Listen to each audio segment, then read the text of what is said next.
Hey everyone, and welcome back to 3 Minute Studio, where history comes alive fast. Today, we're diving deep into a pivotal moment of the Cold War, the Afghan-Soviet War from 1979 to 1989. This wasn't just a regional conflict. It was a brutal battlefield that profoundly shaped Afghanistan and sent ripples across the globe. Get ready, because we're about to unpack a decade of intense history in no time. So, imagine this, it's 1979, and the Soviet Union makes a massive move, invading Afghanistan. Their goal? To prop up the communist government there, which was facing serious threats from growing insurgencies, but what they met was fierce resistance. Afghan rebels, famously known as the Mujahideen, weren't going to back down. They used cunning guerrilla tactics, striking from the rugged mountains and hidden villages, making every step forward a challenge for the Soviets, and quickly. This wasn't just about Afghanistan, it became a global showdown. The US, Pakistan, and other nations secretly started supporting these resistance fighters,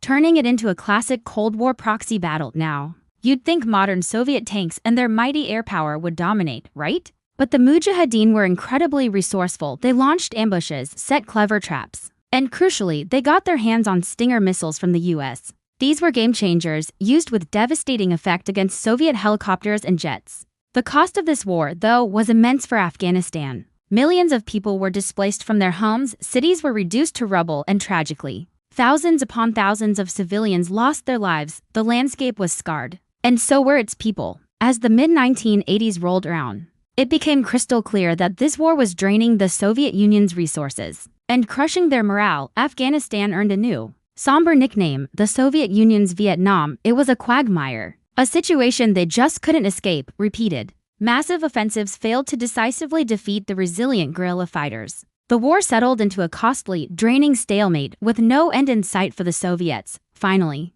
in 1989, after a grueling decade of brutal fighting, the Soviets decided it was time to withdraw. They pulled out, leaving Afghanistan in a state of utter chaos. While it was a victory for the Mujahideen, it came at an incredibly heavy cost. The nation, already devastated, soon plunged into a devastating civil war. This internal conflict, unfortunately, paved the way for the eventual rise of the Taliban. This entire war served as a powerful, stark reminder of how global superpowers could engage in indirect conflict, influencing and shaping so many modern proxy battles around the world. The Afghan-Soviet War left an indelible legacy of resistance, unimaginable destruction, and vital lessons for the Cold War era and beyond. If you found this journey through history enlightening, please give us a like, share this video with your friends, and hit that subscribe button for more captivating history, all delivered in just 3 minutes. This is 3 Minute Studio, making history simple and engaging. Thanks for watching, and we'll see you next time.